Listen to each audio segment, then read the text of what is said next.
Yo, when they say Shadow Council, they mean shadow. NERDSoul.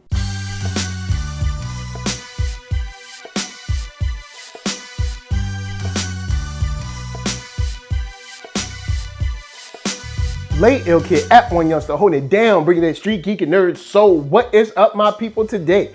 Oh yeah, coming with another wonderful episode of course, thumbnails, man. We are having a great time. If it's animated, we talk about it right here.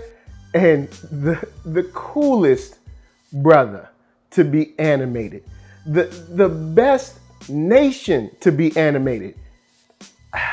This show has really done it all. It continues to go forward with just dope crossovers, all kinds of storylines and mysteries, and that's Black Panther's quest.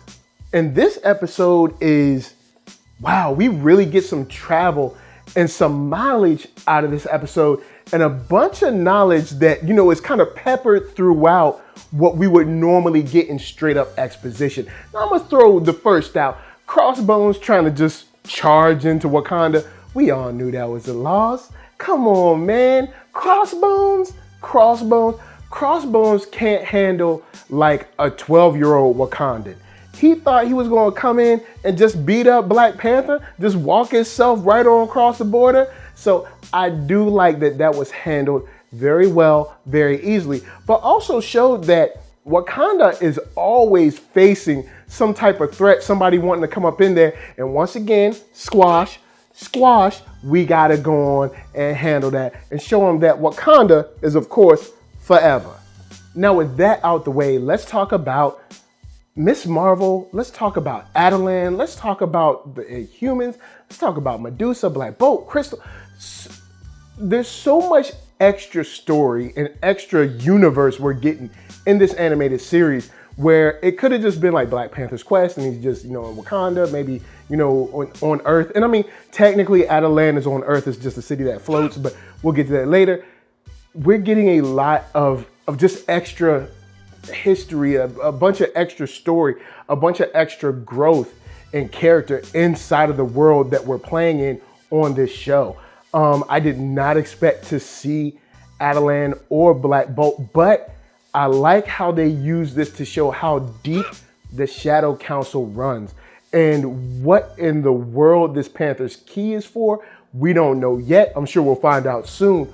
But we are continually coming across people and enemies that are not too keen on Wakanda. And even with someone like Miss Marvel, who is like, hey, we're coming here to be friends, you know, you're bringing me along. She even finds out, yo, you're kind of using me, right? Which is true. I mean, even though Black Panther does have love for Miss Marvel, he thinks she's cool and everything, but he's like, look, this outweighs our friendship. This is above my friendship with you. This is about Wakanda. That joint, you know, you remember without question, you know what I'm saying? Without question. So I like his approach. I like his plan overall for getting the Panther's key, but I like his approach to Black Bolt, to Medusa, coming up being like, yo, man, I know I gotta come through you. I know you're royalty, and I just wanna lay my plan before you, let you know what's going on, and this is why I need the key. Of course, Black Bolt and Medusa like, nah, bro, But at least I like he came correct. He didn't try to sneak in like he did with Atuma. This one, he has a good relationship with him. He was just like, look, this is what's going on. I really need that key. Now, there's a whole bunch of other cool stuff we got to get to after the break. But, you know, I just wanted to set the tone of how much I like how we're spreading out this universe and not keeping it into one corner, or he's just on in the US or just in Wakanda or just on Earth. And I mean, technically he's just on Earth, but you know, of course, Attilan considers itself a different place. So with that said, we're gonna move on and do our thing. But first, Kiro Brand gonna help us pay them bills.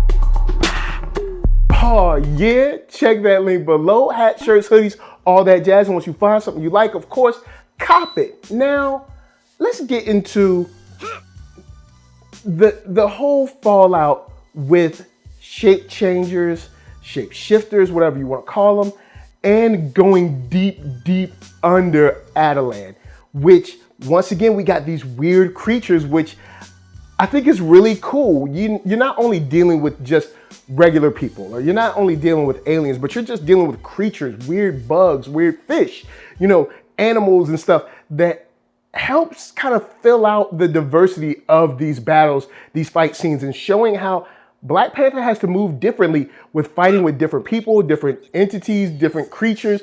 And it just shows the diversity in the kind of choreography, how they lay it out, how they play. And also seeing that team up with Miss Marvel, man, seeing her stretch, well, not really shape shift, but you know what I'm saying? Seeing her stretch, move along, and help Black Panther in a way where they really team up extremely well, especially with the slingshot move.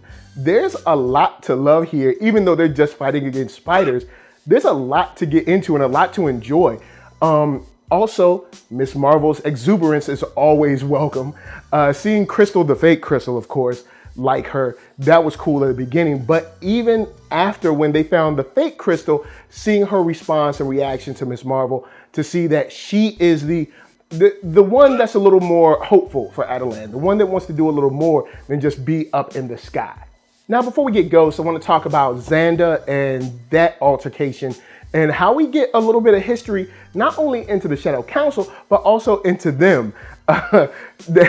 He was invited to a mating festival. I don't even, look, this is a family show, so we ain't even gonna get into that. But just seeing that, you know, they were maybe sort of an item, possibly, and also seeing how that falls out and rolls into their, you know, conflict here. And seeing that Homegirl had some moves. I mean, at the end, she couldn't fully handle them, but Homegirl had some moves, especially when it comes to shape-shifting and changing your voice and, you know, trying to trick people with the eye and who it is. And of course, seeing that Miss Marvel knew, like, hey, me and BP, we down like that, so you ain't gonna fool me. But I enjoyed this episode thoroughly. It was extremely dope. Seeing Black Bolt here. Maybe we're gonna get to hear the voice, possibly. Also seeing Medusa, how she moved, just you know, moving the hair. Crystal in there showing her power a little bit.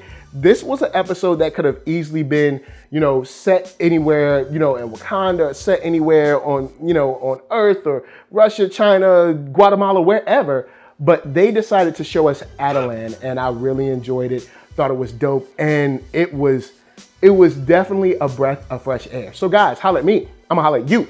Down in them comments, let's talk Black Panther's quest. I'm excited. Where do you think we're gonna go with the Shadow Council? Because the implications are far-reaching now. Like, these guys are going into Atlantis, they're going to Attilan, they're going into Wakanda. These guys are really, really a Shadow Council.